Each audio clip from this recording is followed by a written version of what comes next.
Oh, natakaroon din sa Davao Coastal Road. So manindot ang hangin, mga ka-blessing. Mga tao din nag-relax maski taas pagamay ang adlaw. And today we'll talk about the life of Joshua, the apprentice. Si Joshua nindot yung apprentice sa matag trabaho ang napangutana kanunay sa mga employers sa mag-apply og job. Willing ba ka ma-learn? Willing ka ba mag-learn? So si Joshua siyang kinabuhi, willing gid siya mag-learn sa pagkatinuod. Nahimo siyang espiya sa Jericho, naging warrior siya kauban sa ni Moses for 40 years.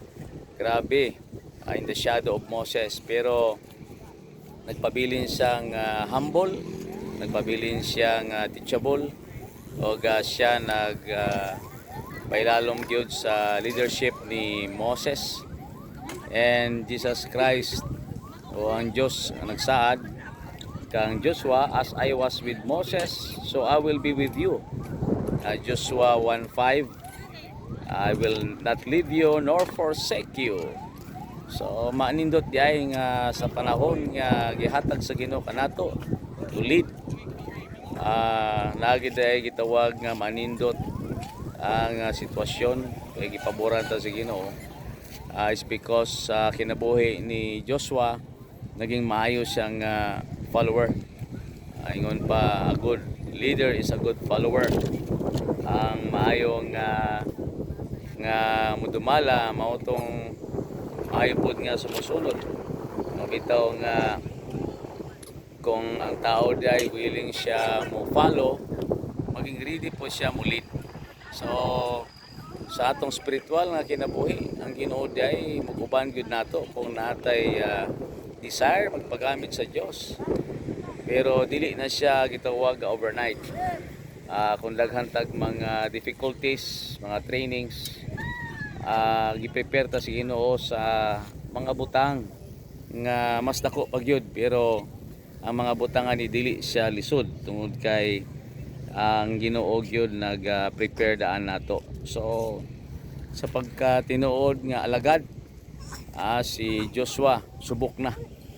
So nindot siya nga atong pagkasundon tungod kay na mga traits or characteristics nga na-possess niya nga kung sa diin nagiging victorious ang iyang gitawag nga spiritual nga leadership.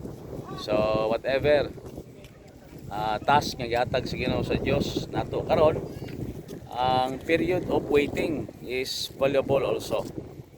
Kay nga naman dihay ang mga strategies o ang mga goals nga atong gusto maabot, i-prepare dihay tadaan. So worth gid siya. So manindot gid dihay ang gitawag natong pag sunod. So empleyado mga karon, sunod lang nga sunod. Ang imo ang gitawag kasing-kasing puno gyud sa pag paubos. So dalay ko ng Ginoo, and bye for now.